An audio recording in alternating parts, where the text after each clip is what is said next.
911, what's your emergency? 911, what's your emergency? Be advised, Car 4 has control of the pursuit. Proceed with caution.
Hey, everybody.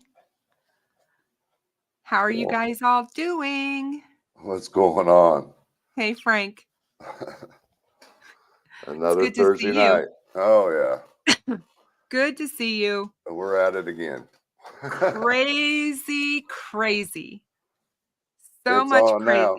It is on now. It is crazy. Yeah. I just can't get over everything that we've got to discuss and talk about tonight. Yep. Let's welcome some of these people that came to see us. Hey, Metal Mama. How are you? Hey, John. Good to see you. Hi, GP. Hey, Randy. Hey, Marbles McKay. Hi, Jill. Hi, Di. Hey, Lynn GMB. Good to have you. Hi, Robin B. Hey, Melissa. Hey, Tech Death. How are you doing, my dear? I hope you're feeling better. Hey, 63 Clocks.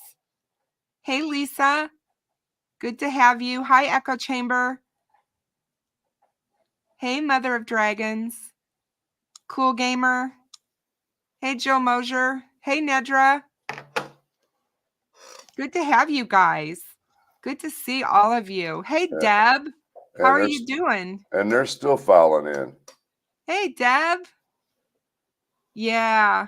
Tech Death music's amazing. I love it. Love it. Hey, CJK. How are you doing? You enjoying that college basketball? I am. Can't wait for the weekend so I can watch basketball. Hey, IU's on tomorrow night. Uh-huh. Hey, Shadowbox. How are you? Good to see you. I hope your night's amazing as well. Hey, Rescue All the Dogs. How are you, my dear? That's my buddy right there. Yeah, she's pretty cool. We're the court gang. Yep, you guys are. You're going to be busy. Oh, yeah. You guys are going to be busy. Hey, Mitzi Scott, how are you doing? Missed you as well. Glad that you were able to catch a live. I know it's hit and miss. Hey, Jinx. How are you? Hey, Jinx. Nice to see you. So let's see. God, they're still coming in. Hey, Cease Drew, how are you? I How are spread you the word. doing? Hey, Julianne, how are you? Hey, True Crime Fangirl, how are you? Good to see you guys. Thanks for being here. Hi, Maureen McName. Amelia Lavender, hello. Good to see all of you here with us. Please make sure that you hit the like button on your way in or your way out. It really does help the channel. And subscribe if you'd like to know when I'm going to be live. Sometimes YouTube tells us, and sometimes they don't notify people. So I don't never get any notifications. It's a hit and miss with me. A lot of times I that's why I put stuff on my community page. Hopefully that comes. I don't know. But yeah. So I know I put it out everywhere. I've got like a list of 200 people already set up, and all I have to do is take that share button and it shares to all those people. And then I go to all the social media platforms and plaster it everywhere. So hey, Abby's grandma. Thank you so much for joining. That's awesome. Thank you for supporting the channel. I appreciate it very much. Oh, new member. But yeah, we have some news to share with you guys. And Frank was, he's the one who keeps me abreast of everything that's going on when it comes to the court, because I don't have to look it up anymore or anything, because he just lets me know. Yeah. I've got a select handful of people that I'll share shit with now. It's to the point where, like I said before in the live that we did on Monday, I'm not going to be nice anymore, because if you're not going to scratch my back, I'm not going to scratch your back, period. We're all in this to work together, and some of these individuals just think that they're entitled to get stuff, and it's like, no. You got to start where we started. Yep. No, I agree.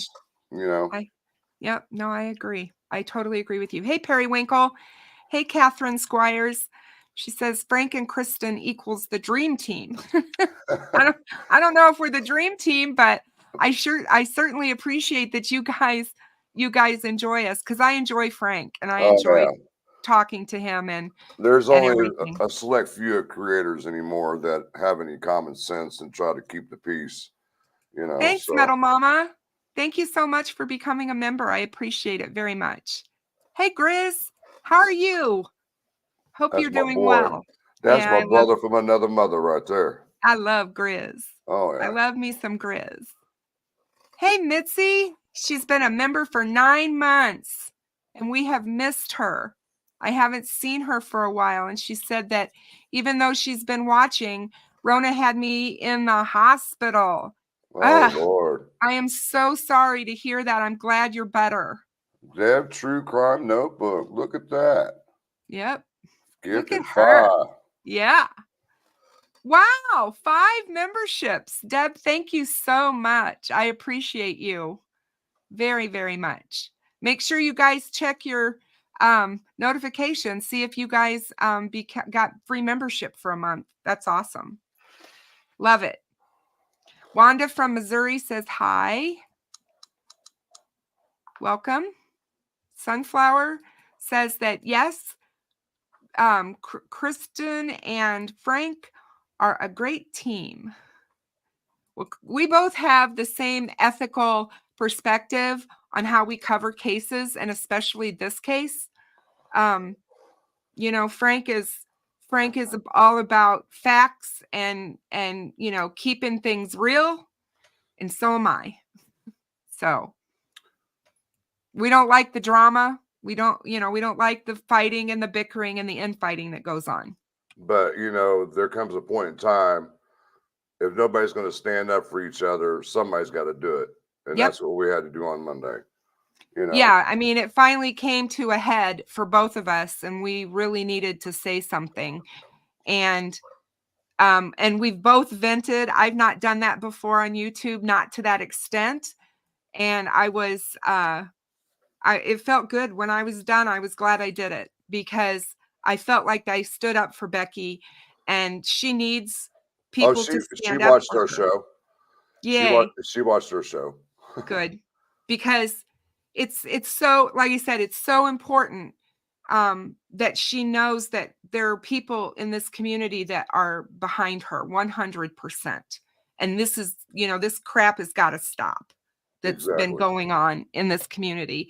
But hey, we got off our live on Monday night.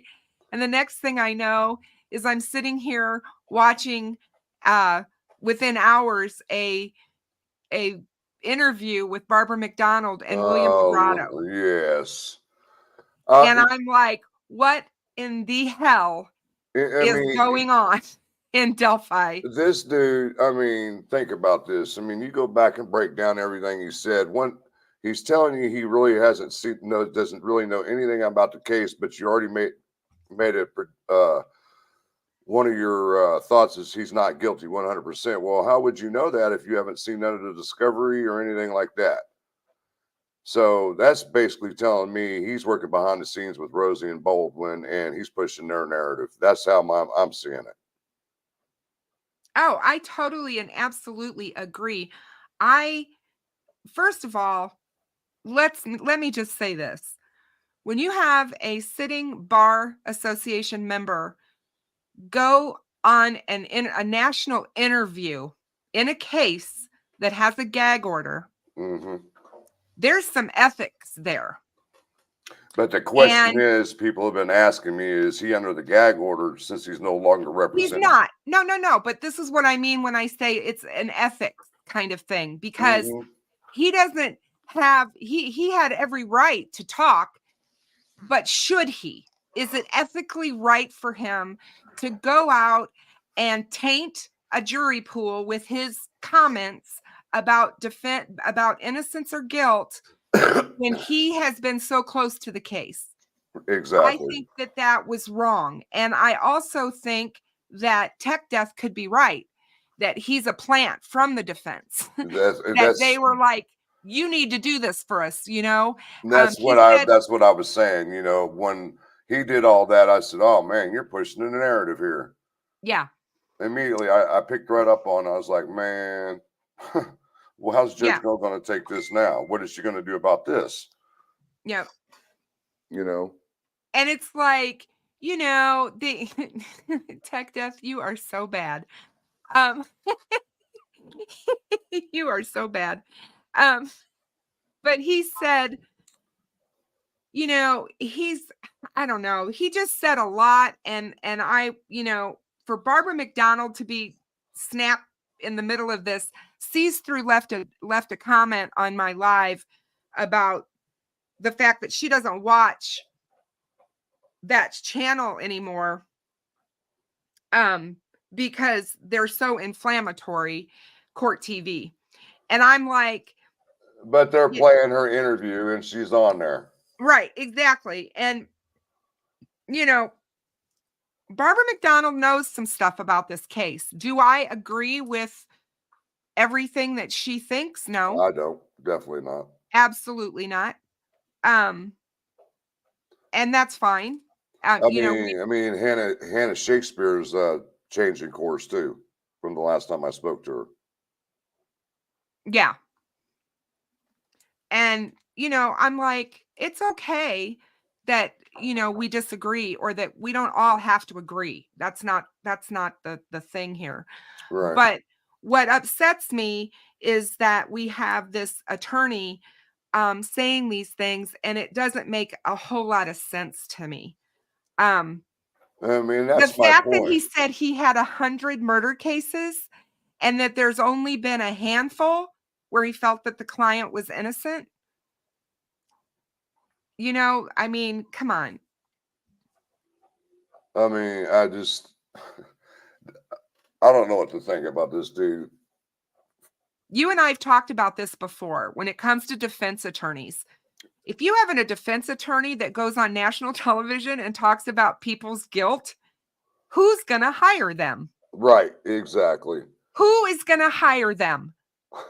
People that are going to look for a criminal defense attorney that's going to defend them in a murder trial doesn't want to hear them talk about the fact that they think their clients are guilty.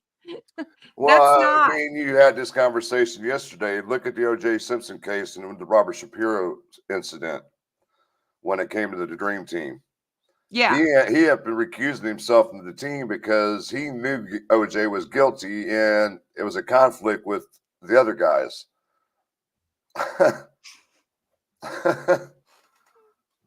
So, and this is what it's like in this case right now to me.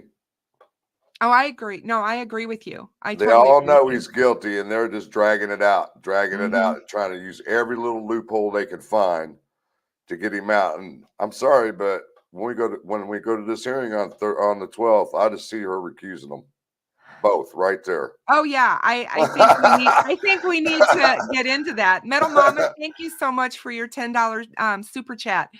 Kristen and Frank, your live was stellar on Monday. Frank, I hope I didn't scare you for venting. Thank you both for your dedication to the girls and their families. It's always what it's all about. It's what it's about. It's why we're both here. You know. And thank you guys for supporting the channel. I appreciate that so very much. Looky there, 118 in chat. There, it's awesome. It's awesome. Hey Jamie, how are you? Good to see you. I'm glad you're here. But you know, I think that I told you guys this a couple of lives ago, and I said it again on Monday night. When the Supreme Court denied 2 of the 3 motions, and then the third motion, they said, okay, we're going to go ahead and put the defense team back in the courtroom on this case. They only did that so that she could fix what she had not done correctly. Right. And that's the way I feel. I honest to God feel that way. And look what's happening.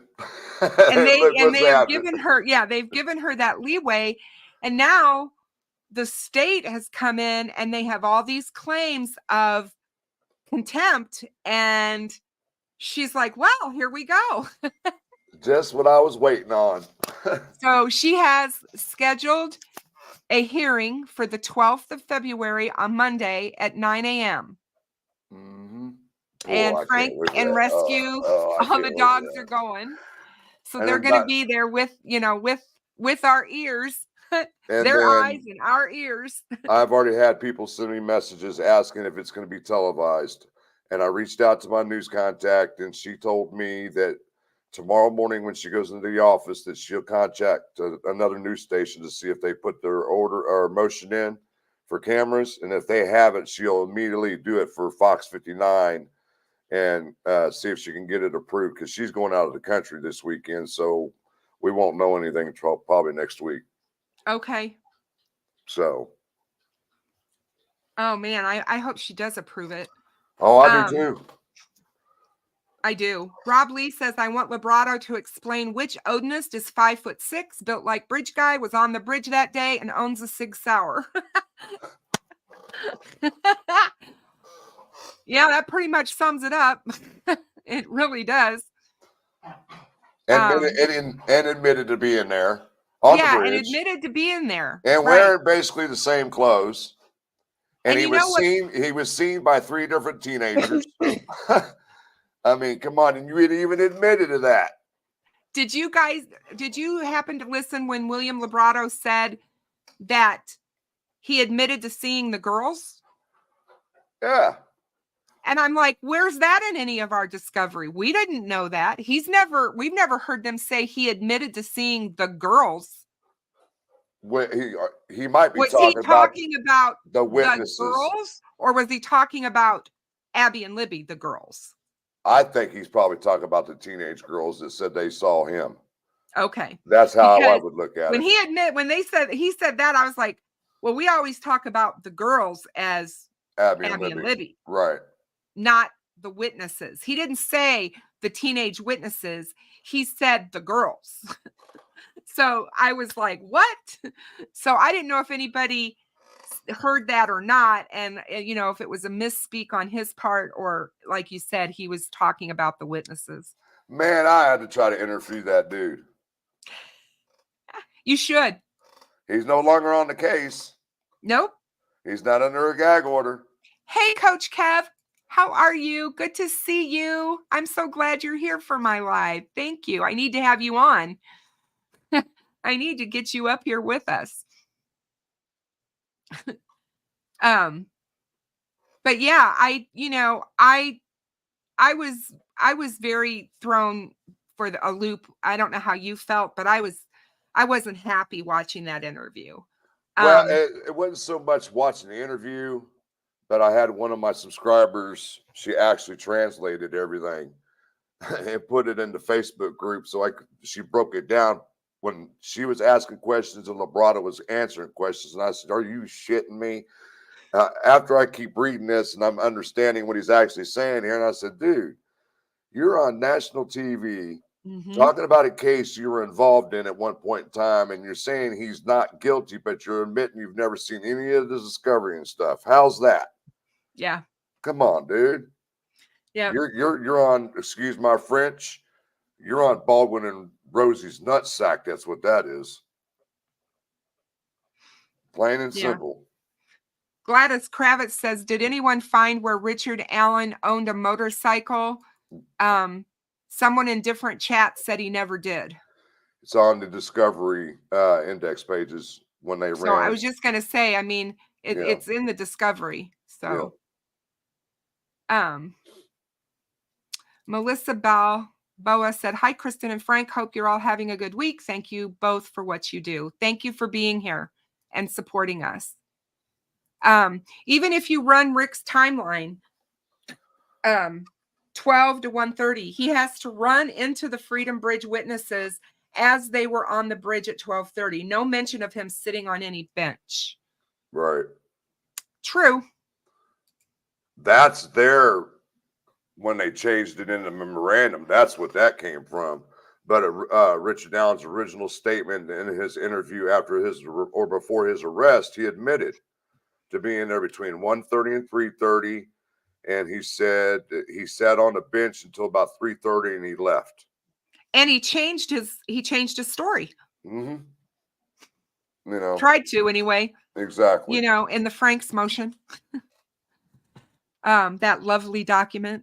You mean that piece of work, whatever Hennessy called it? Yeah, I think it was an attempt of Hollywoodism is what I was thinking. I tell you what, Dave Hennessy was so dramatic in the courtroom on the 31st when he brought up about that memorandum. I said, this dude acts like he's actually in front of the TV cameras.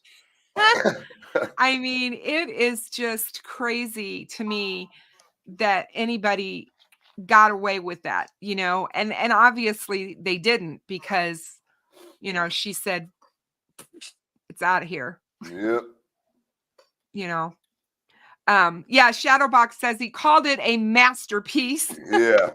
She rolled her eyes so hard she got a migraine. I couldn't believe it. Yeah, a masterpiece? Good Lord. It looked like an intern wrote that thing. It looked like a 5-year-old or a 5th grader wrote that piece, a masterpiece. I mean, the English, all of the misspellings, it was crazy. Did you also see, and I can't remember who said this, but I mean, it was obvious, but obviously it wasn't. They were talking about the letter that Rick Allen wrote to the court requesting that the lawyers stay on. He didn't write no letter. He didn't write no letter. They wrote that letter for him and had him sign it. That brings me back to Lebrato again. he even admitted that Richard Allen basically didn't know what attorneys he wanted. So Exactly. they are manipulating him. They are, because he said, because she asked him, did he request to you guys that, he wanted his other attorneys and not you? No. Hello? I'll tell you right there what's going on. I mean, it's like something's not right here. Something stinks, He is being left in the dark on a lot of These stuff. guys are out for themselves. Exactly. They're playing to the cameras. Mhm. They're playing to an audience, but it isn't Richard Allen, their client. And that's the way I'm seeing it. After that interview today, and after reading some of the stuff that I've read, I was like, man, they're not defending him at all. It's all about them. Hey, Gladys. I love your name, by the way. Gladys Kravitz. Who knows who Gladys Kravitz is? She's from Bewitched. I was thinking of Lenny Kravitz's mom. She used to be on Gladys Jefferson. Kravitz. No, Mrs. Kravitz. She was the busybody neighbor that lived across the street. But I love the name. So just wanted you to know. Thank you so much for your super sticker. I so appreciate you. But they don't care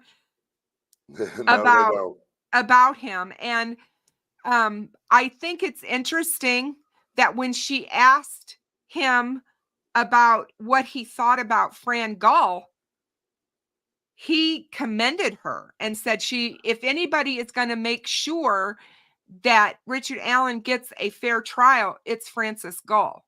Well, you know why he did that. Yeah. He's sucking up her butt because he's an Allen County attorney. Exactly. And he also said, I've been practicing in front of her for well over 20 years and she is top notch. Well, when you look at her credentials and, her resume, yeah, she is. Well, I guess Gull is involved in another case that Baldwin is an attorney in the case. And I guess he's planning to recuse herself from that case for this case. So I've seen the documents and they're not signed. So Deb knows more about the situation because she's in contact with somebody who's keeping an eye on that. So she wrote a letter or did a letter thing saying she's going to recuse herself from the case, but never that's signed a good thing. I mean, if she's already posted. If she's already dealing with this, with him and this, and she doesn't want to be involved in another case with him in it. Yeah. Which makes sense. Devoted to Mariah says, I like Judge Gull and Slick Nick. Both have been good in my opinion.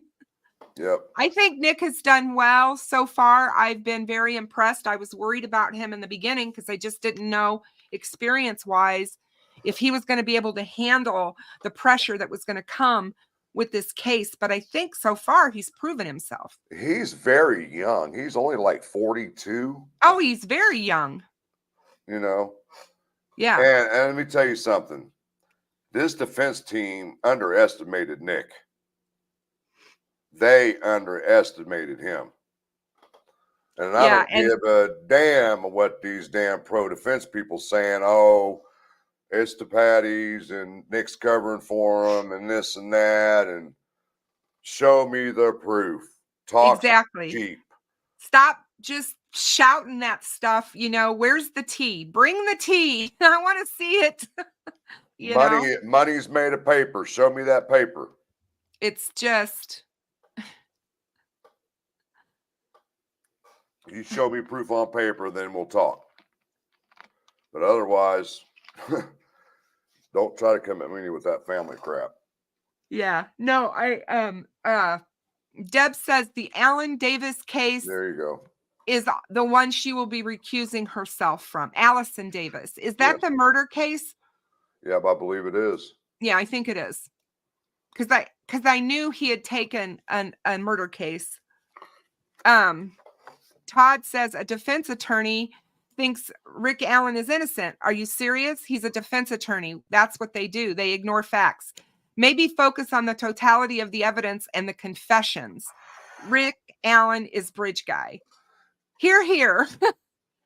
I mean, I agree with you. From what I was told directly out of a leaker before everything got riled up and an investigation started, he told me directly basically what Richard Allen had done in one of the talks with Kathy. Yeah. She said to him, you need to be truthful about everything. And that's when he came out and said it was me. I'm the one who ordered the girls down the hill. And that's when she abruptly hung up. That's what he told me. And if anybody, I mean, I can't say he's lying because I just don't know. But it makes sense. Who told you? Mark. Okay. Mark did. Wow. Yeah. And she abruptly hung up on him. And I could tell you why she did that too, because she knew the conversation was being recorded. Oh, she did know it was being recorded. Yep. Yeah, for sure. For sure. I don't know how true that statement is, but it would make sense if she abruptly hung up on him. Yeah. So, yeah, Gladys, she's not on the Supreme Court. She's the Chief Justice for the Allen County. For Allen County now. And she's in line for the Supreme Court. Yep. She is on the short list to fill a position on the Supreme Court in Indiana. That's for sure. I think this case is going to show that she's going to be able to make it onto the Supreme Court. Yeah, and Kathy, I agree. Kathy was just standing by her person. She's been standing behind. You know, I get it. Everybody says they don't understand how this woman can do this. And all I can say is she is drunk on love. She has loved this guy since high school. She doesn't believe it. Man, she's not allowing herself to believe it. See, I've seen two different sides to her in two different hearings. Well, you've seen her, so you could explain it better. The first two times, well, actually the first time I could see, yes, she was tore up because it was the first time that everybody had seen him since he had been arrested and he hadn't had no hearings. The second time he came through, he looked sickly. And that right, when she saw him then, she really broke down. And I believe that part. The third time at Delphi in Carroll County hearing, we sat directly behind her. And I could tell you what, I know when I see crocodile tears. Okay. And then we get to Allen County for the hearing on the 19th. And when they took her in the back to see him and she came back into the courtroom, that looked real to me too. So I can't really determine what's real and what's fake with her because I've seen both sides. I just think she's in denial of the whole thing. I don't think she wants to wrap her mind around the fact that he could do something like this. That's just me. Now, I could be wrong. Maybe she does know. Right. You know, I would think if she did that they would have arrested her by now. Not necessarily. I mean, she might have had an inkling, but didn't play on it because she didn't have no proof of it. Well, that's true. But I mean, you know, they're going to ask if, you know, did you know this? And if so, why didn't you come to us with it? You know, that. Yeah, I get that. Yeah. You know, for hold her in contempt or. Well, let me ask you, if you were with a man for over 25 years, would you recognize him as being your husband on the bridge or recognize his voice? Yes. Okay. Absolutely. You know, you and I've had this discussion. We've talked about this before. How does a guy living in Delphi, Indiana, we've both been there. You know how small it is. Mm-hmm. You know how few locations are in that town. Right. Where the public all goes. And you know, one of them being CVS. Who in that town hasn't gone to the CVS to get their drugs? You know what I mean? Their, you know, their prescriptions. Right. It's not like they've got a Walmart right there. They go to CVS. Right. They had to have seen him people have been watching the video for nearly 7 years. It'll be 7 years in 2 weeks. And if he did change his appearance around that time, anybody back then that was working with him, wherever he was working at that time, would they be able to remember if he had changed his appearance at that time? Well, I firmly believe he changed his appearance, because if you look at the video of him from the fall of 2016 playing pool, and you look when he was on vacation with her in Tennessee, when they went to Gatlinburg. Mm-hmm. And now, look at the pictures of him in that picture. That doesn't even look like the same guy that they arrested. Right. And he did change his appearance. He grew changed that his hair. real long beard Yep. thing. And gained weight. Yep. Well, we all know that's pretty much probably from alcohol, I'm imagine. I mean, I'm just speculating, but I mean, from him losing all that weight. Drink? Maybe he was drinking, maybe he does have an alcohol problem. Maybe he really does have a drinking problem. But did his drinking get worse after the girls were killed? That's a red flag. The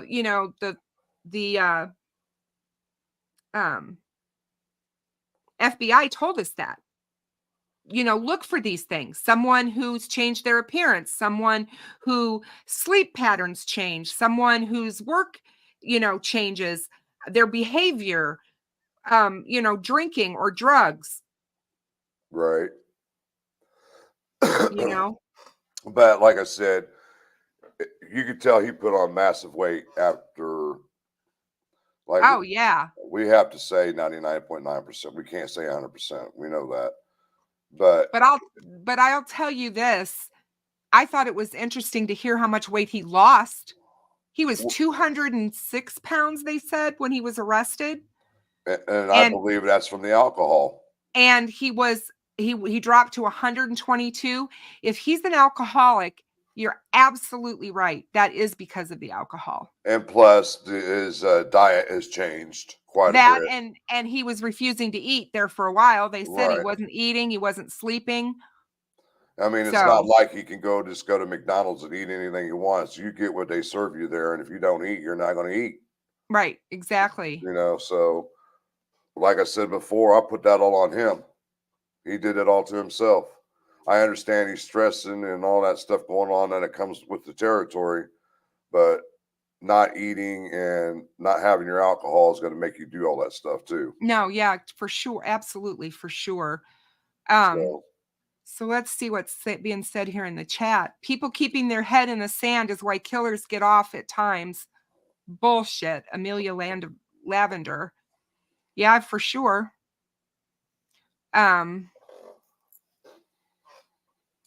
63 clocks. Metal Mama Michelle, I wish they would have as much compassion for Abby and Libby as they do for Richard Allen.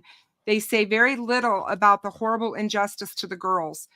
Most everyone that I watch or care about, I should say, in this community, keep it about the girls. But there is definitely a faction of people in this community that they don't talk about Abby and Libby. They don't talk about what happened and the horrible things that happened to them. They talk about the horrible stuff that's happening to Richard Allen. Right on my computer desk. I see it every day, all day long. And what gets me about that, yes, I want Richard Allen to get a fair trial, and I want him to have a proper defense. Do I want him to get special treatment because he's not been convicted yet? No. Anybody who gets arrested for a double homicide, they got to have some reason to arrest you. Most law enforcement agencies aren't out there framing everyone that they come in contact with. And that's what really gets me and burns me about this case, is that we're talking about this little tiny town and everybody's all of a sudden, well, it's all because Tony Liggett wanted to be sheriff. Are you kidding me? Did you notice that Nick McClellan had a change of heart for safekeeping? just the fact that they can hold him anywhere. Right. He don't care where they Anywhere. put him now. He don't care now because he's the one that originally filed for the safekeeping to put him in one of the prisons. Now He doesn't care. Now he doesn't care. No, he just wants him protected. Yep. Because bottom line is, and you and I just said this the other night, you know, they moved him from Westville to Wabash.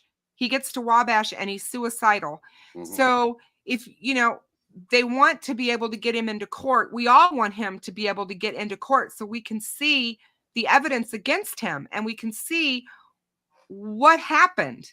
What is the prosecution going to lay out that happened that day on February 13th, 2017? What are they going to tell us? What is the evidence going to show us that happened that day? Well, I'm still not solely sold on the Lone Wolf thing yet. Honestly, I'm not. Oh yeah, I mean, I'm open to anything at this point, and nothing about this case surprises me. I'm looking at 2 other people's possible involvement, maybe 3. That's what And it's, you know, you and I've had discussions on the backside of things, and you know, and I've gone over and over and over in my head about what law enforcement has told us and what, you know, and what we know. And it has always bothered me, that locale and where the girls were found, how remote that area is, the fact that they were found on someone's private property. 9 times out of 10 in a murder situation, where they're found is significant, unless it's a body dump. Right.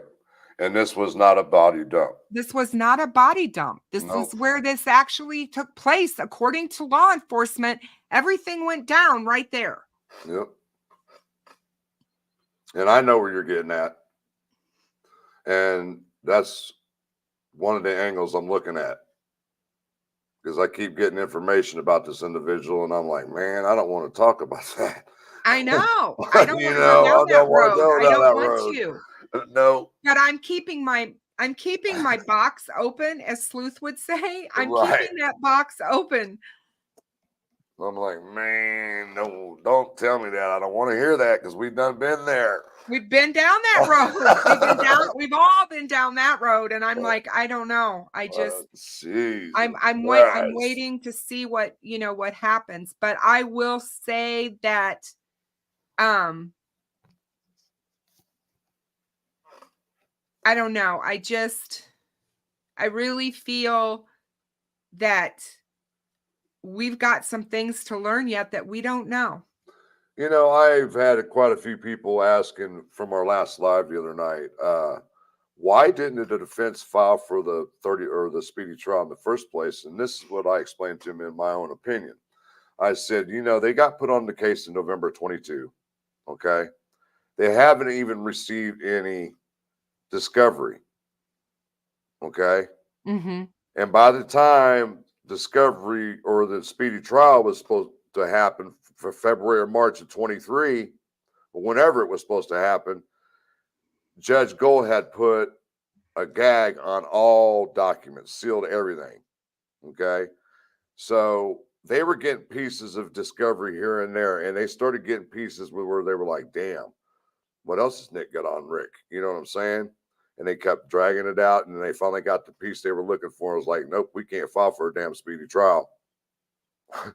And that's where the Odin angle came in. That's where that came into play. Yeah. And that's when they created all that. That's my opinion.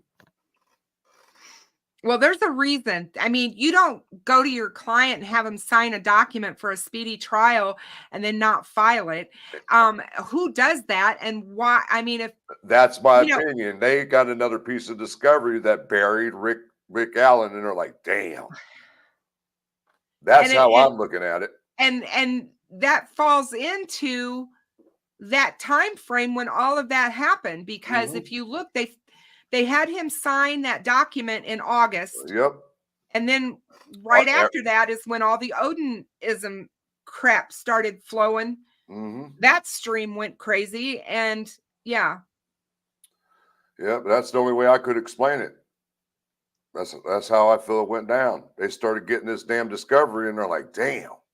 So I know what I want to ask you. How do you feel about the interview when he was talking about, I'm pretty sure it was in the interview. I think I'm not getting my stuff. Tell me if I'm getting my stuff messed up. But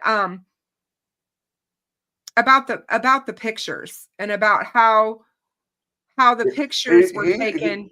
He, you know, like I said, he's going down the Odin angle now too, and he made it sound he was saying that it looked like one of the girls was sacrificed and the other one was just collateral damage. Plain and simple is what he was saying. Right. Now, how can you determine that if you have never seen any of the discovery? That's what I'm trying to figure out. Right. How do you sacrifice one girl and then just murder the other? What does that mean? I don't get. I mean, it's no different than a serial killer. If they kill somebody and somebody's a witness, 9 times out of 10, they're going to go after that person to get them out of the way so they cannot be identified. So, I mean, I get that angle. You can't leave a witness because they've seen me. Yeah. No, exactly. Hold on a second. I just want to ask you something. But I do believe that Richard Allen was at the scene where the girls were murdered at. We just can't say he's the one that actually did the murders. That's the angle that we're having a problem with. Unless he gives us a full confession saying that he's the one who actually killed them, we've got to speculate that there's another person or two involved. Yeah. Randy says see-through at Randy. Am I unblocked? Am I blocked? No, you're not blocked. No, she's talking about on his channel. Sorry. Oh, I'm sorry. I thought she was like, no, you're not blocked here. Hold on a second here. Oh, Mitzi, thank you so much for gifting the membership. I so appreciate that. Thank you again, and I hope you're feeling better. I'm so sorry you were in the hospital. Cindy, thank you so much for your $5 super chat. Thank you so much. Todd says, besides Rick Allen, how many 5'4" men? Yes, you can prove Bridge Guy is 5'4". Were on the trail and bridge that day at 1:30 p.m. wearing a white scarf covering the face, blue jacket with hood, hat, and faded blue jeans. You're in a small town. You're in Mayberry. They all dress the same. Yeah, but he wants to know how many 5'4" men were there that day on the trail, on the bridge that day. And see, and that's another thing. The timeline is not accurate. And I don't care what anybody does to create this timeline. You're not going to get a timeline because you're missing times from David Erskine's, Daniel Pearson, Cheyenne. Yeah, you're missing those times. We you cannot create a timeline without those times. Yep. Exactly. We don't know everything from that day, and law enforcement has never told us everything, and that was for a reason. They never told us the complete timeline because they knew it, and they wanted Bridge, and they knew Bridge Guy knew it, and that was the way they wanted to keep it. Mm-hmm. They didn't want it out there in the public, and they didn't want him knowing what they knew. And see, and that's when I go back to when at the very beginning when they were saying, no, he didn't have blue eyes. And they said, we're looking for somebody with brown eyes. They did that intentionally to divert attention away from him to think they're looking for somebody with brown eyes when they were actually looking for somebody with blue eyes. Exactly. Yep. Will the pro-defense people are invested because they actively were working with them through Mitch Westerman and Discord? You're talking about the unraveling and R&M and all that? Yeah, Jamie is talking about them, yeah. I would imagine so. Honestly, yep. I would have to say yes. I mean, there's just too much stuff that they were throwing out there before this defense team came in that's lining up with what they're saying now. Timeline is definitely wrong, in my opinion, says Mhm. Sees Through. I think we're missing a huge piece of it. That's me. I think there's something we have either wrong or we're missing it. We're missing something. And that's why I said you can't create a timeline right now, because we No, started we talking about don't this a know. couple months ago. I'm like, hold on, man. I mean, Dave Erskine, or not Dave Erskine's, but Dave McCain's time is very crucial. What time was he at the north end of the bridge? Right. How long was he there at the north end of the bridge? And what did he see or hear? Right. All we know is what he's allegedly told Derek is that he heard an arguing couple down at the north end of the bridge. That's all it was said. And was it a couple, or was it bridge guy and one of the girls? Right. You know.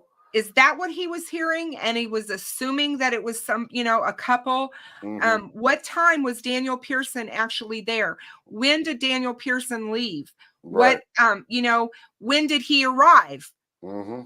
Is his car and his vehicle seen arriving? I mean, we have all these arrivals that is in the PCA, but we don't have them.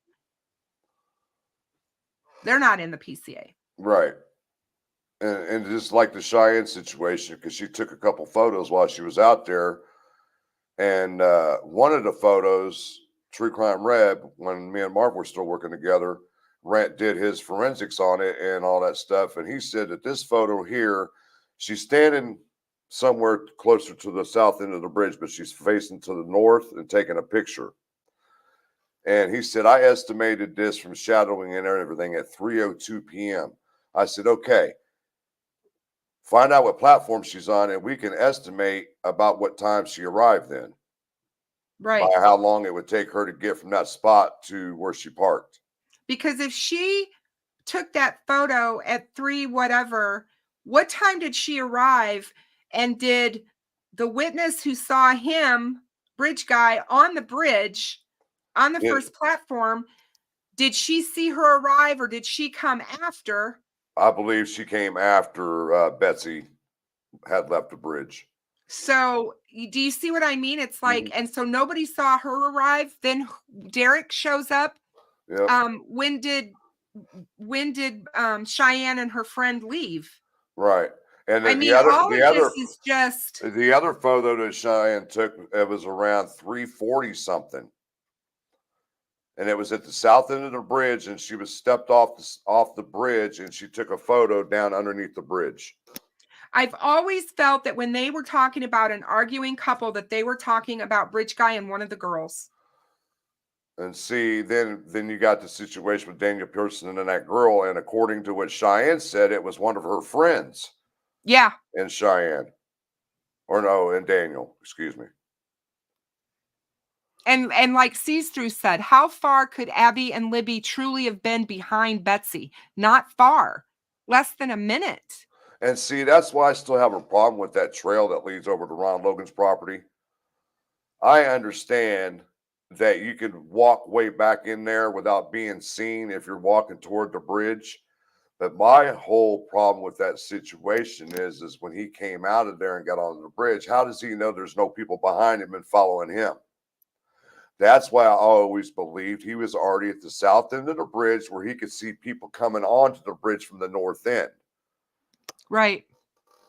And that's just how I feel about it. You know, you're not going to take a chance to come up behind girls from the north end, not knowing there's going to be people walking behind you at all.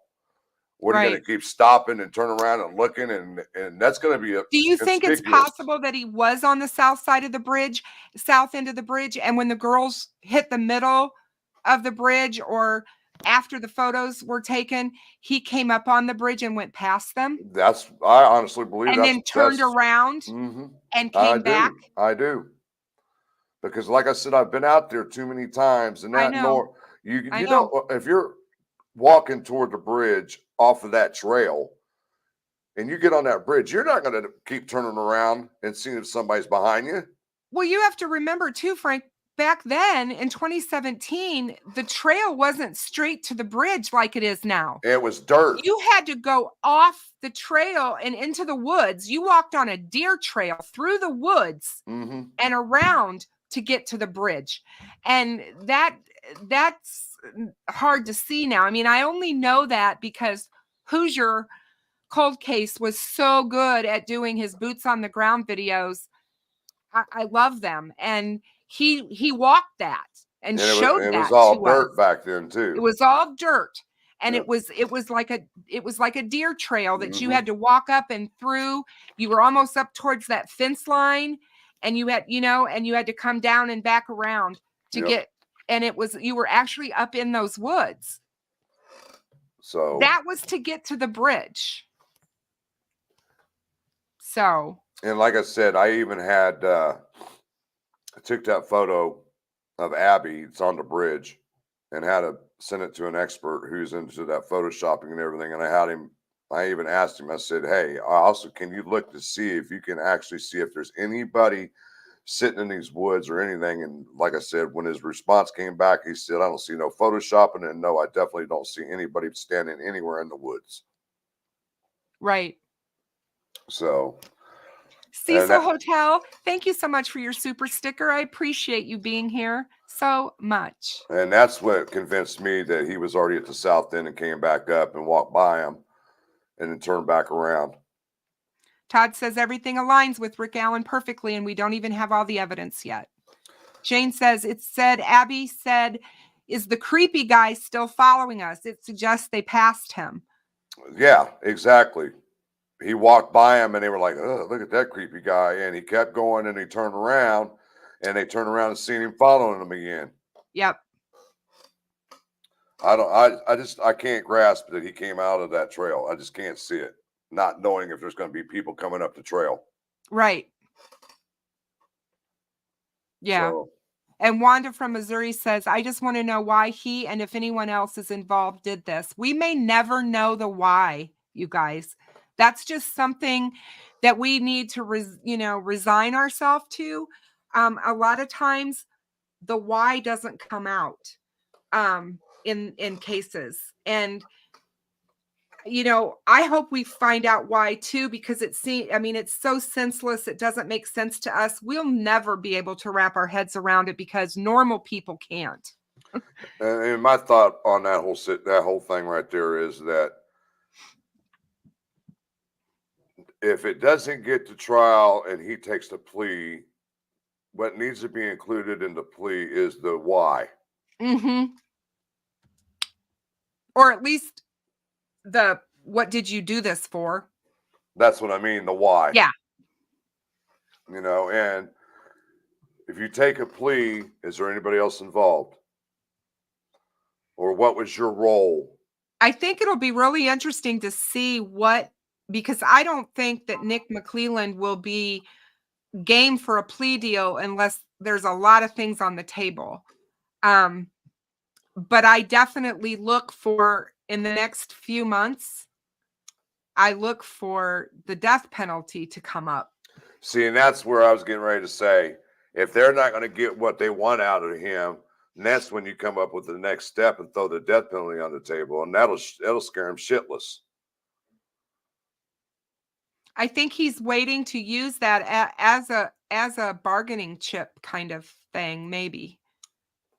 But I don't know, because I know that in a lot of death penalty cases in other states, and I don't know how Indiana works it, but I know in other states that the prosecution a lot of times will meet with the victims' families and talk about the death penalty, talk about what their stance is on the death penalty and whether or not they want to see it applied in the case, how they feel about it before it's ever entered, into in court. I did read an article about the death penalty in the state of Indiana here just recently. Actually, what I was doing was researching to see who all death penalty qualified attorneys were in the state of Indiana, and this article popped up. Come to find out, even though the state of Indiana has not executed anybody state-wise, what they have done since 1992, I can't remember, it was 5 or 7 people were executed in the state of Indiana, but they just sent them to the federal prison to be executed. They weren't done on the state level, so they sent them to the federal prison to have them do it.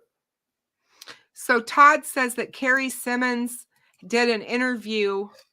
They moved out of the way to let him pass, and then he turned around and corralled them at the south end. See, I have not seen that interview with Carrie. So that means he did come out from the south end. Mm-hmm.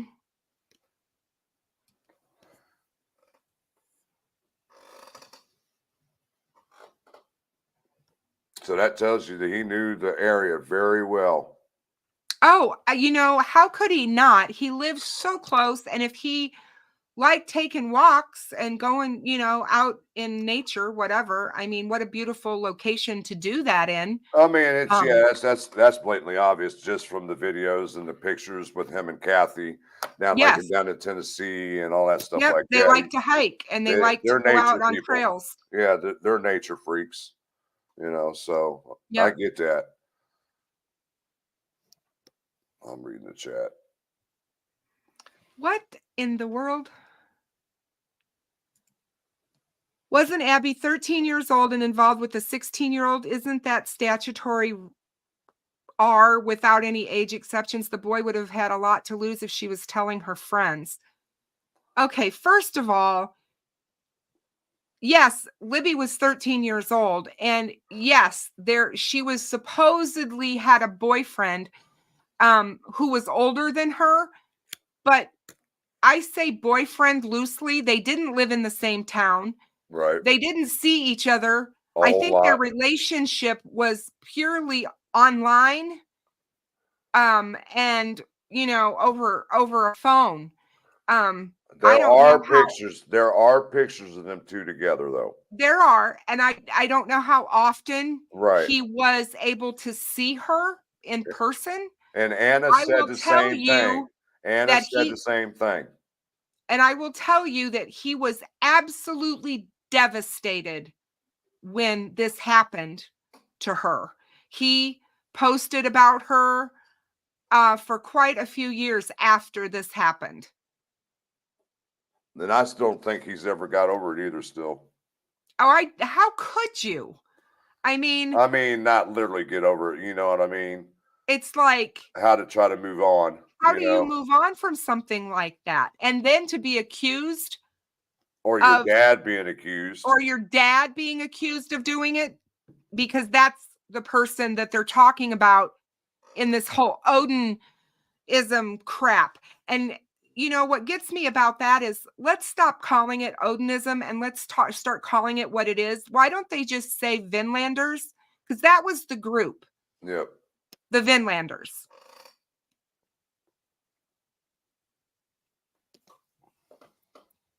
Odinists are getting a bad rap here because anybody who knows anything about the Odinist religion, the people who follow it, they don't sacrifice people. That's not something they do. People need to read up on this stuff. And that was my point when we did our live the other night, is that Richard Allen actually brought this upon himself by accusing them of the murders. And he's wondering why he's getting punked and harassed and whatever's going on in the prison system. Well, you're targeting this group here, accusing them of something they were most likely didn't have anything to do with. What do you expect? That's like being out on the street and fingering somebody said, yeah, I watched him just rob that store and the person didn't have nothing to do with it. What's going to happen to you after the fact? Retaliation is what's going to happen. What's going on, Aspen? Yes, Todd, you can post that link. Hey, Aspen, how are you? Long time no see. How are you doing, buddy? That's what I'm saying. People just don't have any common sense when it comes down to the streets. I've lived them, and that's just the way it is. It's no different than being in prison, from my understanding. But we're living in prison is a little worse. Hey, Ivy Rose, good to see you. Haven't seen you for a while. Always good to see you. I don't understand all of the crazy around the case. I don't think I ever will. We're coming upon 7 years that the girls have been gone. And it just seems like every year that we tack on, it just gets crazier and crazier. You know what's so funny about that is when the Odinist thing originally took off years ago, none of these people were out here shouting the Odins did it. Oh, Nobody. no, exactly. You know what I mean? Yes. And then when the defense team comes in and all of a sudden they see that they investigated the Odin, the prosecutor did, oh, they want to make a big story, and now everybody and their mother's coming out of the woodworks. I mean, we all looked at these people. We all looked at these people are not new to those of us who have followed this case. They're not, even though there's people out there acting like this is all brand new information. It's not. And see, back 2.5 years ago, I went back down that rabbit hole because of the professor. You know what I'm talking about? Yeah. That was the only reason why I went back down that road. I said, you know, my one of my moderators on my subreddit, she deep dove Abby's boyfriend's father like no other. I'm not kidding you. And I spent hours listening to her on the phone, looking at the information she had and everything. And I was just, because she just was like, there's got to be something to this. And, you know, she deep dove him. And then when we found out that he was at work, right, it was kind of like, well, but she turned him in. And I had somebody reach out to me that's joined the clan. I don't know if he's in the chat or not, but Libby's softball coach reached out to me today. And I was like, I had to call Becky real quick. I was like, is this guy truly who he is? Because he had messaged me earlier and knew that we were going to be live, and I haven't seen him in the chat, and I thought I didn't know if he was. Well, I don't know who this person is, but I don't appreciate you coming into my chat and using these people's names, because there's no proof of any of this. And to just throw their names out there, I don't appreciate that. I just don't. That's why I don't use their names on my channel. I don't know who this is. I don't know if you know him, Frank, but nope, first time I've seen him. Absolutely. They're a subscriber, aren't they? I don't know. How do I tell? You I'm not in analytics. I'm just saying, because I'm not in Where's he at? Is he at the bottom? It's Larkin, Larken. Yeah, close to. But I'm not Where are you at, Larkin? I'm not in YouTube. I'm just in StreamYard. I'm in YouTube also. So I can't I got it on my laptop. Where are you at, dude? Take care of your ass. Yeah, this is what bothers me, CJK, is we do have YouTubers and their followers and the underground movement pushing the Odinist theory. They don't want Alan found guilty. Why is that? Because these people are working with the defense. And I've said it before. Baldwin came out and said it on national television. If there's anybody out there in social media that can help us and that knows things that we should know, please contact us. Anyone.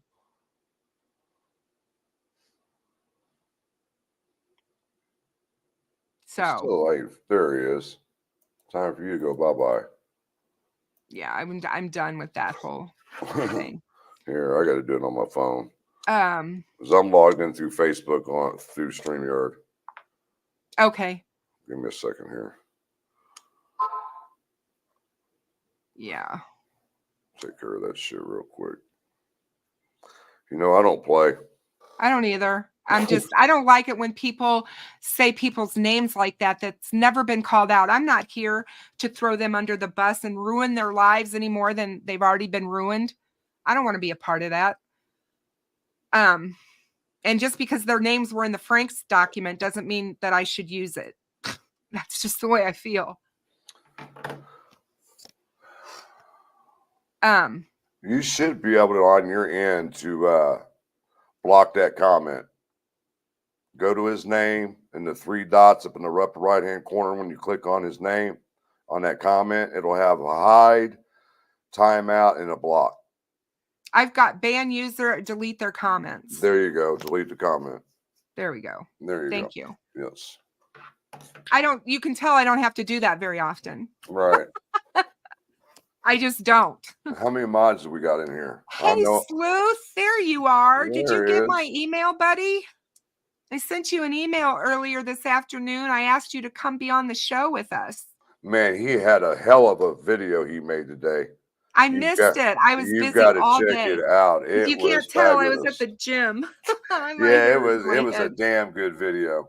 I'll have to watch it when I'm done Yes. tonight because it was I very definitely good. want to see it. Very good video. Hey, Joe, how are you? Good to see you.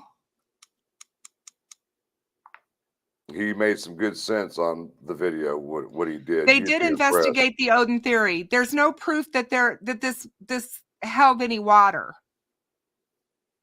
Thank you, Deb. I appreciate it. You emailed me back. Oh, there it is. Thank you, Sleuth. I appreciate you. No problem at all. I would love to have you on. You know that. He's a good dude. He is. He is. And I really respect him, and I love the work that he does on this case. I really do. I've learned a lot from him. And I have too. I have too. He's a very smart individual.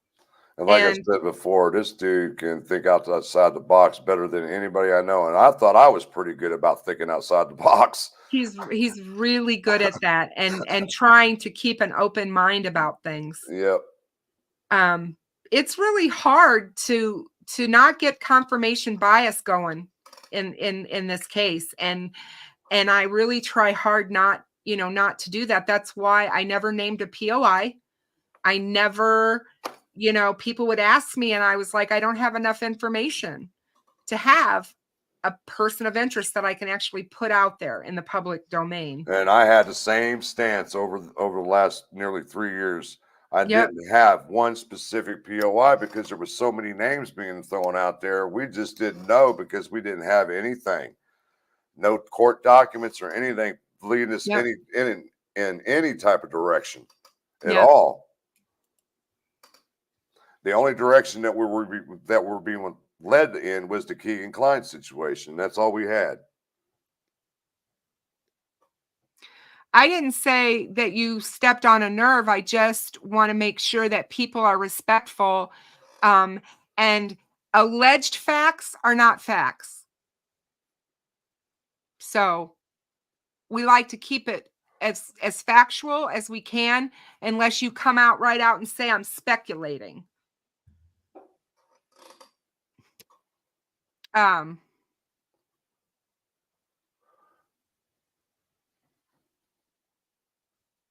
don't know what that. I was deleted for what? Correcting the co-host, but names given and left in chat and addressed.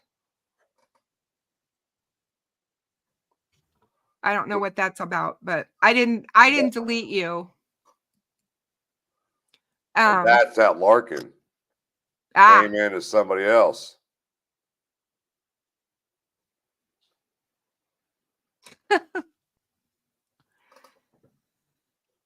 Stephanie says the lawyer slipped up and said that Richard Allen is 5'6", so he would be 5'8" with hat and boots. And then you got that Angela Patrick says Wabash has him intake at 5'5".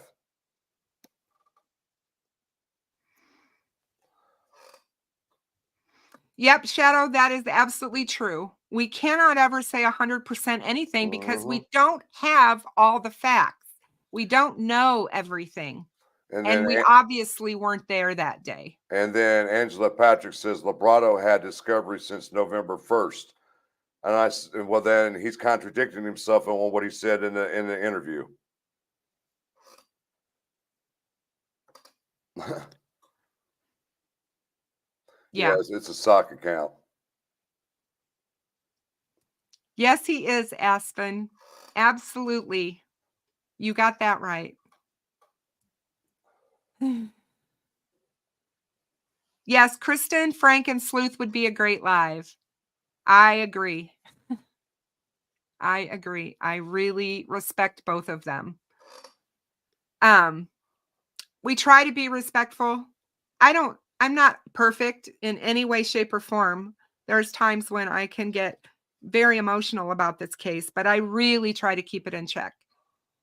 Yeah, so do I. You know, especially when I went out on my own, there was things I had to learn real quick. You did a fantastic job, though. You know, your channel's growing. People are, tuning in and listening to what you have to say. And I always say, if there are people, if you're getting people to come and listen to what you have to say, you must have something good to say, because the people that I've been in your chats, I've watched your chats, and a lot of times I learn. Can you pull up Aspen's comment right toward the end? Aspen. Here it is. Yeah. There you go. Yeah, that's what Frank said early when we started the live. You know, when you've got a defense attorney sitting out there on national television talking about a client's 100% innocent. I know that this guy's innocent, and I don't say that about, 95% of my clients, but he hasn't even reviewed all the discovery. And that's where I end up coming up and saying, I said, damn, he's pushing the narrative for Rosie and Baldwin. Yeah. Why would you say that? Is. Why would you say that if you're admitting not to seeing all the discovery? And he actually said, that he wants to help them any way he can. Oh my God. He said that in the interview. They're gonna just screw this whole case up.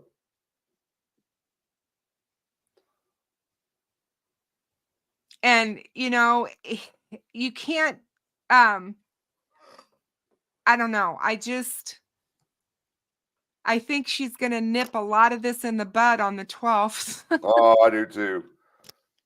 I really do. And don't let the door hit their asses on the way out. That's the way I see it. Aspen is right. I don't know if Richard Allen is, sorry. I don't know if Allen is 100% guilty or innocent, but I pay attention to details. That's exactly what I do.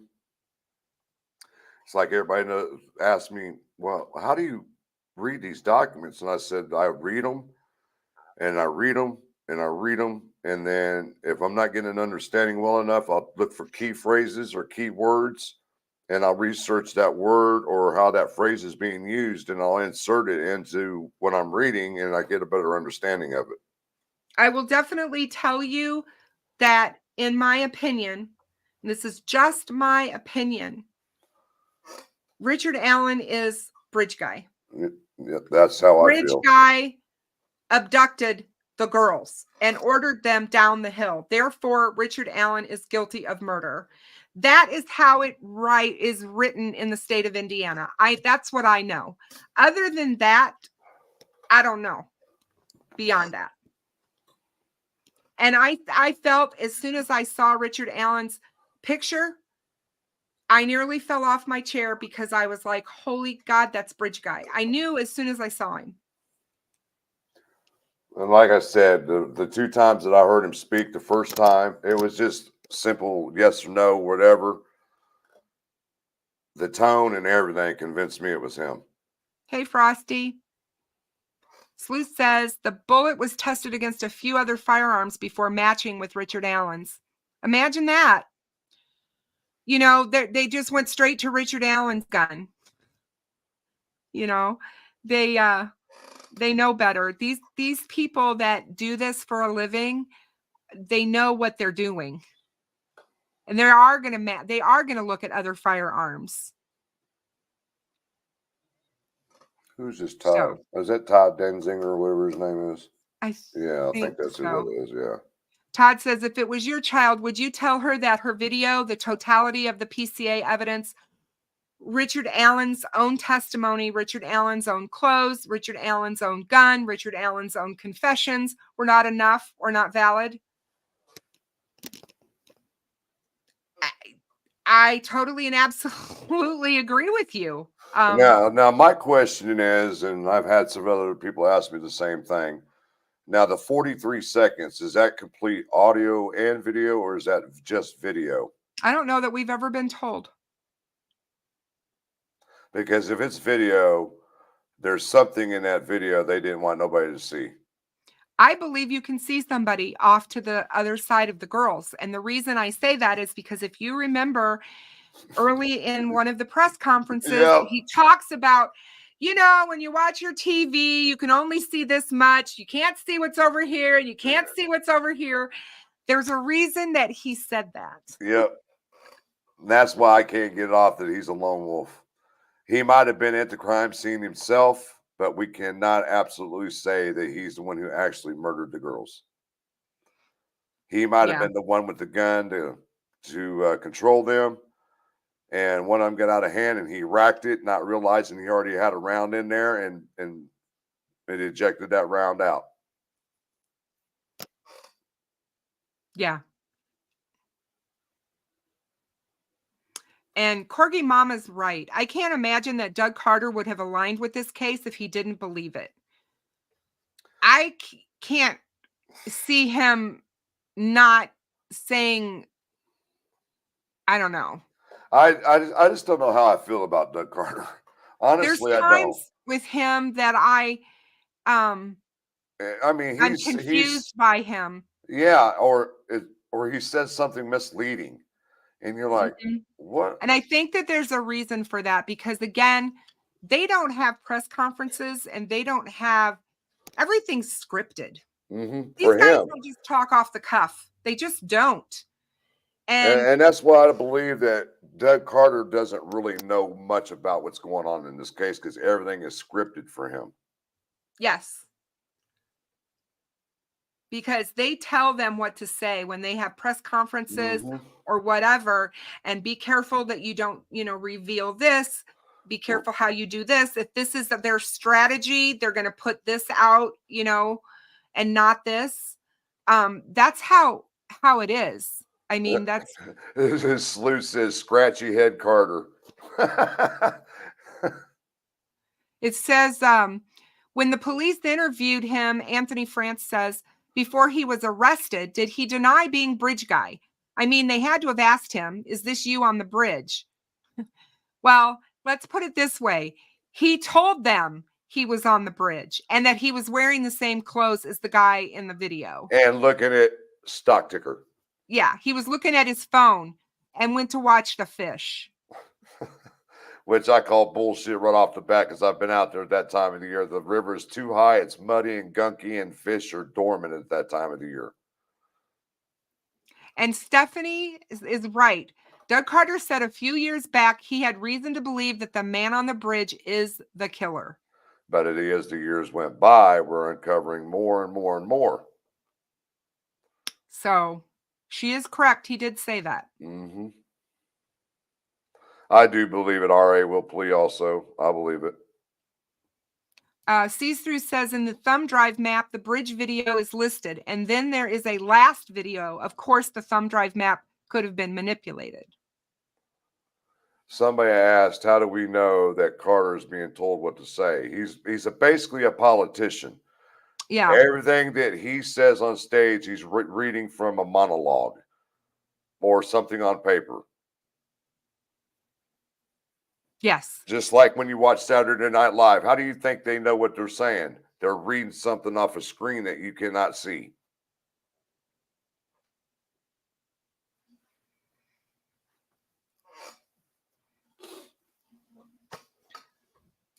This person said, Angela Patrick says, no way Richard Allen will ever plea. He's either innocent or he has convinced himself he's innocent. Remember, Richard Allen was admitted to a psych hospital the fall of 2013. Didn't know that. Could it be as easy as he needed money?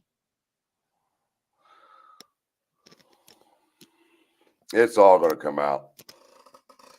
I'm just waiting for to see if it has anything to do with Anthony shots, which I do believe it does. Corgi says, RA seems like a lone wolf. His personality isn't a guy that connects with others. He's a loner. Yes, he is. I believe that. I But believe that. look at him in the bars, though. You don't see him being a loner in the bars. He still stood off in that like one video. He, when they're showing him all playing pool and everything, Kathy's glitting around all over that bar, and he's just standing there up against a pylon, basically. You know what I mean? Yeah, and just standing there. He's probably thinking to himself, "Look at this crazy bitch." I mean, she's just flitting around all over the place, talking Yeah. to everybody. He's So like, you "Keep can her away see from the me." dynamic between them in that. Like, she's the very gregarious, outgoing one, and I think he kind of just sits back and watches. He's like, "Keep that bitch away from me." You know what I mean? And Yeah. it's almost like she does wear the pants in the house. Yeah. That's what it seemed like to me from the videos. For sure.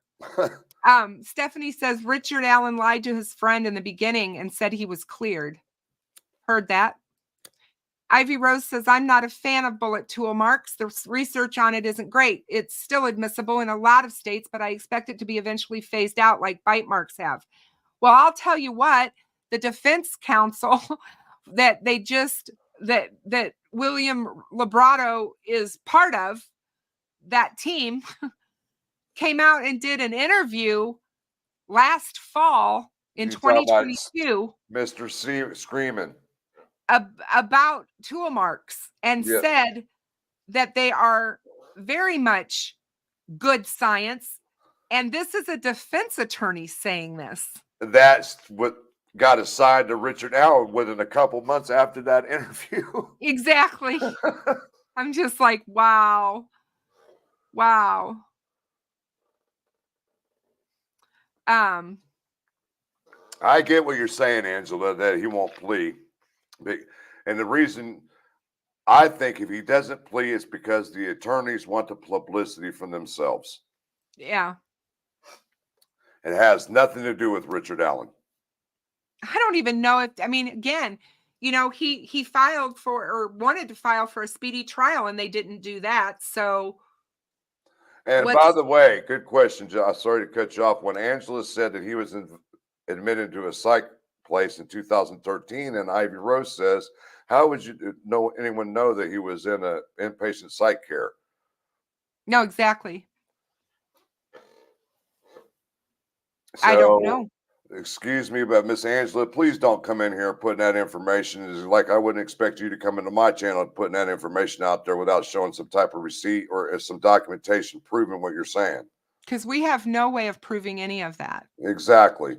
And that's someone's medical history, and that stuff is protected by the federal law and HIPAA. Yep. So it's not something that we can have access to, as well as the court has not granted access to the prosecution. They've been trying to get his psych eval stuff from Westville for since he was arrested. And I'm sorry that this is your channel, but I feel like me, you, Sleuth, and a couple other channels agree. Don't be bringing that crap into our chat and without showing us proof. No. That's like trolling, coming in here and putting out false information. Todd's right. For the Odinist theory to be real or to stand up, the Odinists would have had to have known that Richard Allen was going to be at the trail that day and the bridge at the exact same time as the victims. Make that make sense. Because how are you going to frame Richard Allen? And how did they come by Richard Allen? How did they put Richard Allen's bullet at the crime scene between two girls? How did they do that? All of that. Make that make sense.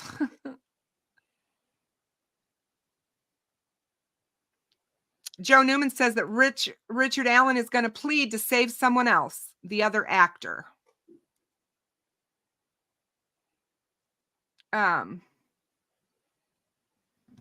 Let's see.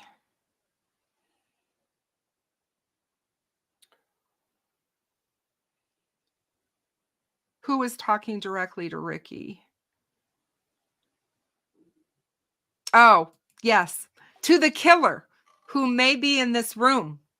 We believe you are hiding in plain sight. Richard Allen lived a stone's throw away when Doug said that.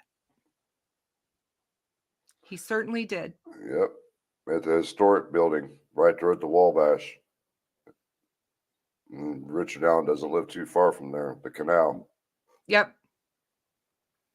Right there. Mm-hmm. And that we do believe you're, living in, walking in plain sight or whatever. Let's see. How would, Ivy Rose says, how would anyone know he went into it? Yeah, okay, you already got that. Mm-hmm. Yeah. Thank you.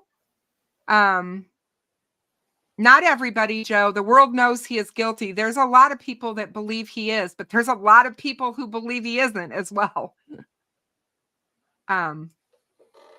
Yes, Sleuth did a great video on bullet tool marks and cases that were won because of them. That was a great live video that he did on that. And true crime, God,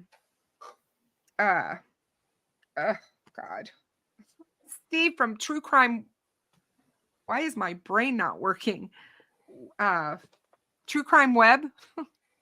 God. He also did a whole bunch of work on bullet tool marks. Oh, I've done it. I've done it with my 40 cal. Yeah, I was just going to say. Yep. And took the round and took a magnifying glass to it, and you could see the striation marks on it. Oh, yep. Yeah. It's they very all do. faint. From everything that I've read, they all do it. They all leave marks. It's very faint when you just use a magnifying glass, but imagine putting it under a microscope and 10 times blowing it up 10 times. Exactly. And they could take the actual pieces out of the gun and match it right up with it. Sorry. What is Queen of Onassis saying somebody got beaten? She said and seen it in somebody in Greeno's chat. I don't know. Who got beaten?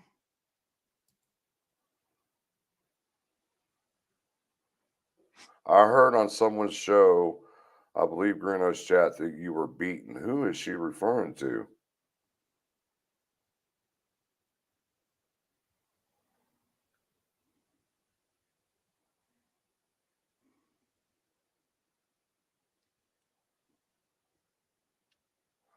Angela says that Grizzly True Crime has receipts of him being in the psych ward of 2013.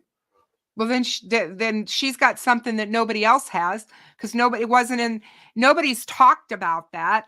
I'd like to know how she got those, being where she's at. I mean, she's international, so how did she get handled on that? I'm skeptical about that, you guys. Who's screaming? Talk about it. I completely disagree with him.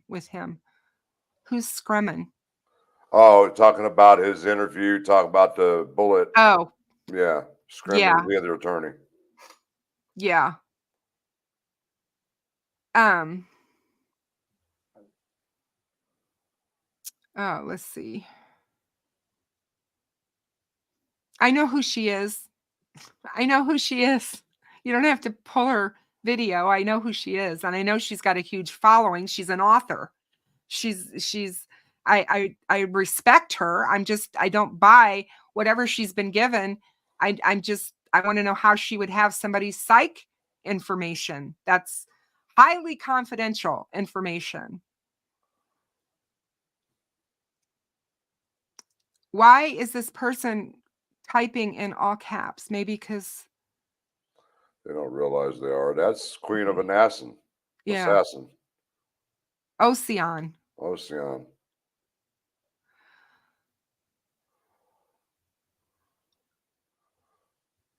Okay. Anyone know if aiding an accomplice being added to the charges changes much? Supposedly it happened yesterday. Well, we haven't seen that if it happened yesterday. There are no charges that have been added that we are aware of. Let's see, this hearing on the 12th is in regards to his motion to amend the charges, and it is for the contempt. That's what the hearing is for on the 12th. Okay.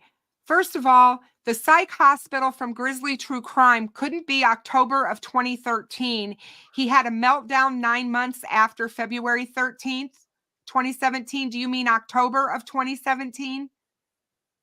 Because October of 2013 is 4 years before the murders. And you keep saying October of 2013. But yeah, I don't want that stuff in here because we don't know any of that. That is just speculation. What I'm saying is if she had the information and she's presented it on one of her shows, somebody else would have seen or heard about it and it would have been all over the place. Yeah.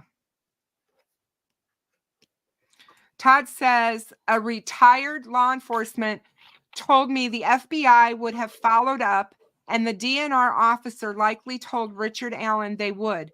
So Richard Allen very conceivably was expecting a follow-up for 5 years. Why did he not contact the FBI to help?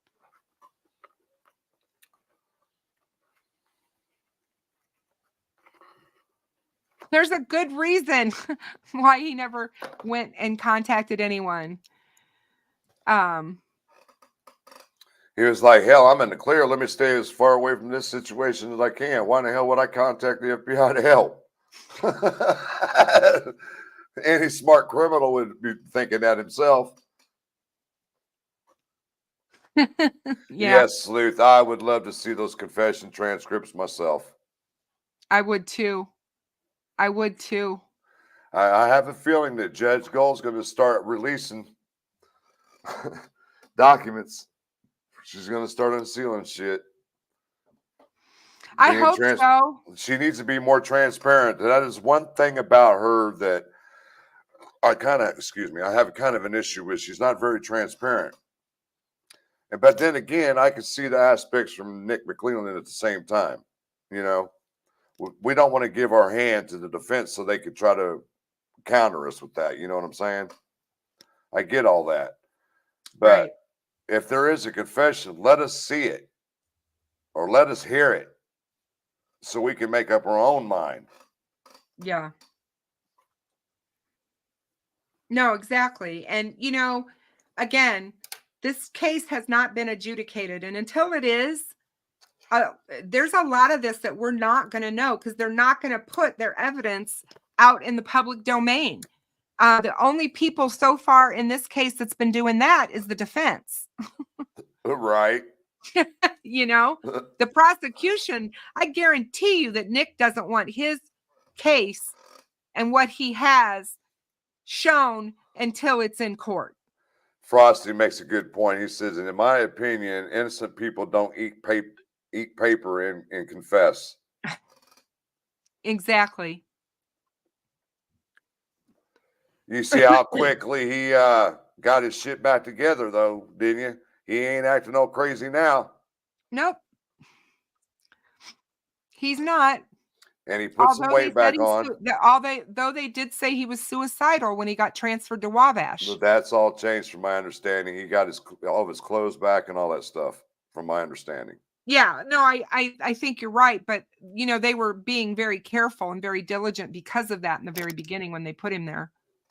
Devoted said, Nick McClelland pays attention to what is being said about the defense online, and he's smart about using this through his filings and the timing. Confidence is quiet. Yes, that's Nick McClelland. He said, oh, yeah, you want to pull this? Watch what I do the next day. Bam, get you for contempt. Come on, bring something else you want to file. File another motion. Bam, I got something for that too. Exactly. Yeah. Oh, people were all up in arms the way he filed everything after the Supreme Court. He's playing the game. Yep. He's playing the game. He's like playing chess. He's playing chess with the defense right now. Damn, I can't believe we've been on an hour and 40 minutes. Mike Cunningham says maybe Richard Allen was the lookout and killers told him for 5 years, you did your job, now keep your mouth shut or else. We don't know. Exactly. We just don't know. But yeah, guys, I mean, you know, I wanted to come on here and talk about the fact that that whole interview with Lebrato. Lebrato was, in my opinion, ethically tainted and wrong. He should never have done that interview. If he's really wanting to help this case and really help move it forward and help Richard Allen get a fair and unbiased trial, he should never have done that interview and put his opinion out there until after the case was over. Then you can do interviews like that. Ivy says, what do you expect the sanctions to be for contempt if Gull rules that way? Honestly, I think she's going to kick him off the case. I think she's going to kick him off the case. I think that Supreme Court gave her that opportunity by sending them back and her being able to, because if you listen to what the Supreme Court said, they were upset that she did this in chambers and didn't have a hearing and didn't allow the evidence and all the things to come out that she should have had that day. She made the mistake of trying to give them the benefit of the doubt. That's my opinion, Frank. That's how I feel about it. Exactly the way I took it when I was at the Supreme Court hearing that day. When they said that, I was like, man, are they saying that for her just to take it back to the court and let her do it the right way? Yeah, exactly. Because if they weren't saying that, I don't think they would have reinstated Rosie and Baldwin.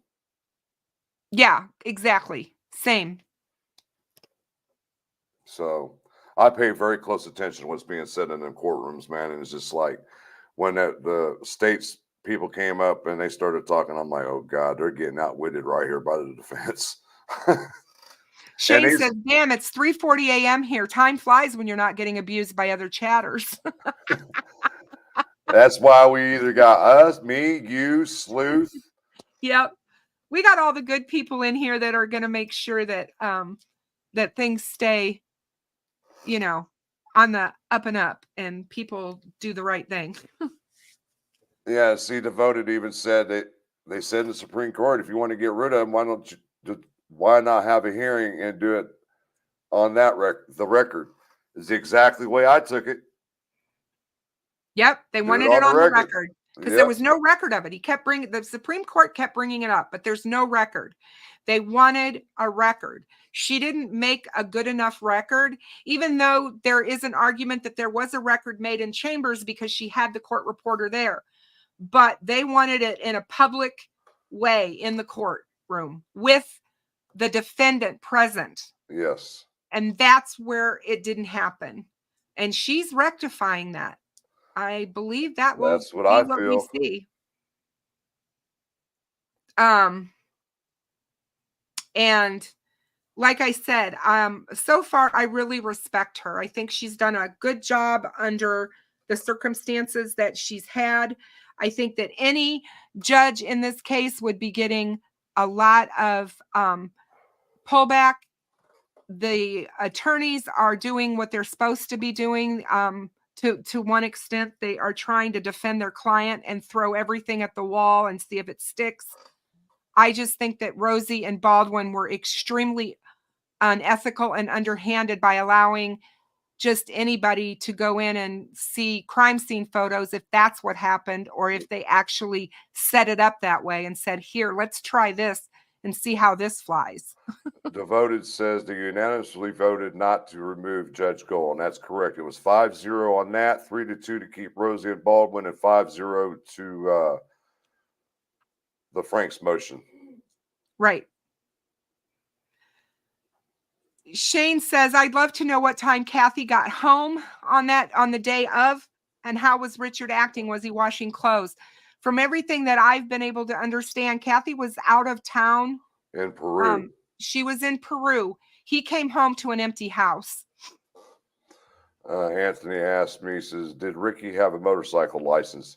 That's what I can't answer that for you, Anthony France, because all we have on those Discovery Index pages the vehicles that he had owned from a certain year to the end of 2022, 23.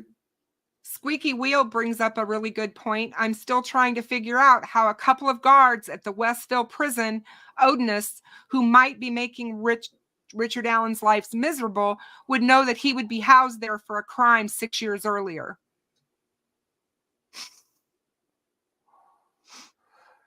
See, once again, I'm going to go back to this, and I just think that he brought the Odin thing upon himself by blaming them, and now that's why he's getting harassed. If it's by guards, if it's by inmates, we just don't know that for a fact. Yep. No, exactly. We're only hearing what the defense is telling you. Just like they said that he's sitting in a little cage where he can only talk out the tray slide. Well, Nick McClelland proved him wrong on that again with his exhibits and the contempt thing. Yep. Showed exactly what he was in. It was a cage that's got holes all through it and a tray slide. Now you can see him in there and you can talk straight through that. He doesn't have to dip down and speak through the damn tray slide. Yeah. You know, well, I'm just like, you guys are just. Yeah. 63 Clocks, thank you so much for your $10 super chat. Kristen and Frank, thank you for the great collab. Keep fighting the good fight. We will. We're here for the duration of this. Oh yeah. You know, we want to see this through. I said when Richard Allen was arrested that now comes the real fight, and I think everybody is really seeing that. I knew that this case was going to be really hard no matter what when we got to the court phase of it, but I didn't expect it to be any kind of crazy like it's been. And Shane, yes, she was in Peru because her mother was ill. Yep. And she was taking care of her mother. And Stephanie says, Todd, I think they wanted BG to believe he was cleared. So you got to realize back then they didn't know who BG was, but yes, they wanted to make sure that he knew that they were basically playing a trick on him, thinking they were looking at somebody else when they were still looking at the individual that was on the bridge in the photo. They knew they had already talked to him, like Doug Carter said, but they just didn't know who it was. Richard Allen seems unstable mentally to me. Something ain't right with his personality. He's pouty and contentious. He doesn't act like that in court. I mean, he's well reserved. Two faces of Richard Allen? I don't know. Yeah. I mean, he's well reserved. There's no doubt about that. He's real quiet. But like I said, the only time that I got to hear him speak is the last hearing in Delphi on Halloween. I sat directly behind Kathy on the aisle to where I knew Richard Allen would walk right by me. And I was hoping he would say something. I'd be damned if he didn't. They let him stop and turn and look at Kathy and his mom, and he said hello. And then when he was up at the defense table, the judge was asking him specific questions, and he was answering, and you can hear him. And I was like, damn, man, that voice. The Odinists have no reason to frame anyone. Bringing Richard Allen into the picture has only helped point the finger at them. That makes zero sense at all. Well, when Richard Allen's the one who brought up the Odinists, that's in the Frank's motion. Yeah. So he's the one who brought them up. How would he know who Odinists are? Yeah, exactly. And they said that they didn't find anything in his electronics, books, or anything suggesting that he was researching or looking at Odinist things. Well, then how the hell did he know what Odinist is then? Exactly. Aspen says, seems to me someone that was able to hide in plain sight for 6 years would be able to control his demeanor in front of cameras and a courtroom. He did. Yeah, for sure. He sure did. He wasn't looking around like you see defendants on court TV sitting in the courtroom. They're not looking around like those you see looking around and stuff. Richard Allen wasn't doing none of that. See, Frank's had that. He's had that thing that most of us haven't, you guys.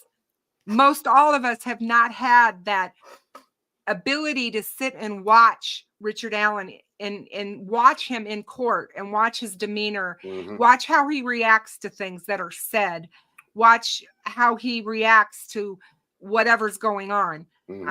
Frank's been there and seen that. So, and it's my very first murder case that I've actually been involved when it comes to going to the hearings. So it is an experience that I suggest people try to get to do before their lifetime ends. It's just something, you know, and you get to really see what the judicial system's about.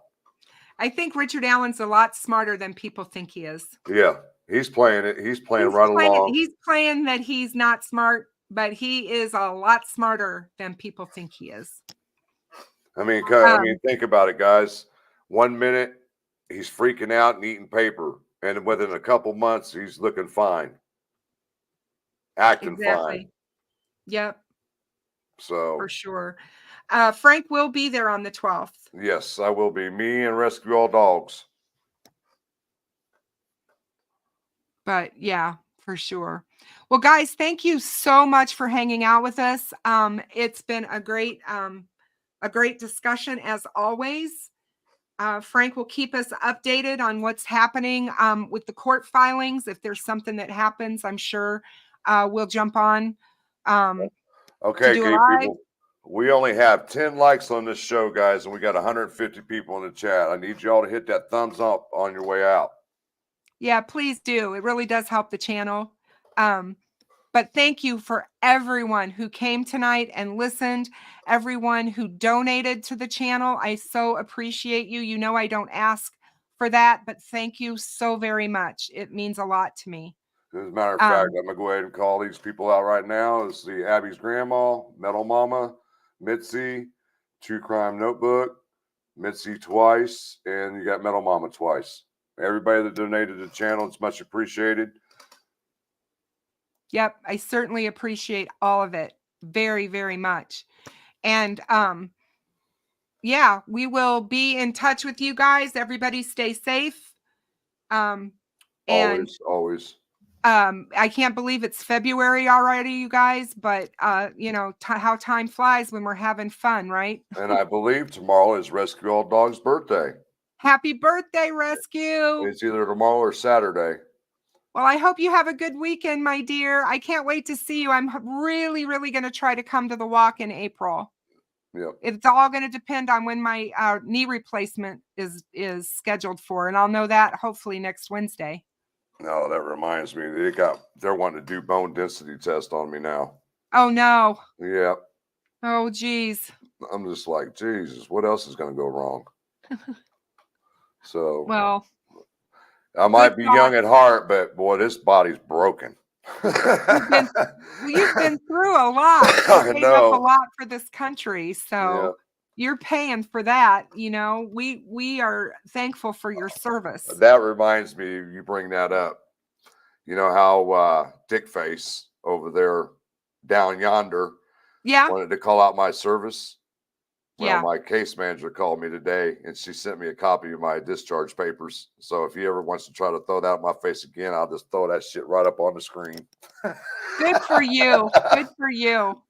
Yeah, I don't have any respect for anyone that questions that stuff. It's like, you know, who's gonna, you know. And it's my second ID too, because I have a veteran's ID also. So do I. So because I'm a military spouse, so I have one as well. So, but I appreciate you having me on tonight. You are so welcome. And you guys, seriously, I appreciate all of you. And thank you so much for supporting the families, because as Frank said, and Frank, if you'll hold up their picture for me again, this is all about these two little girls. That's why we're all here. That's why we want justice. And that's why we want the right person or persons convicted of this crime. Yes, 100% fact. No doubt about it. So good night, everybody. Good night, everybody. We will all talk to you later.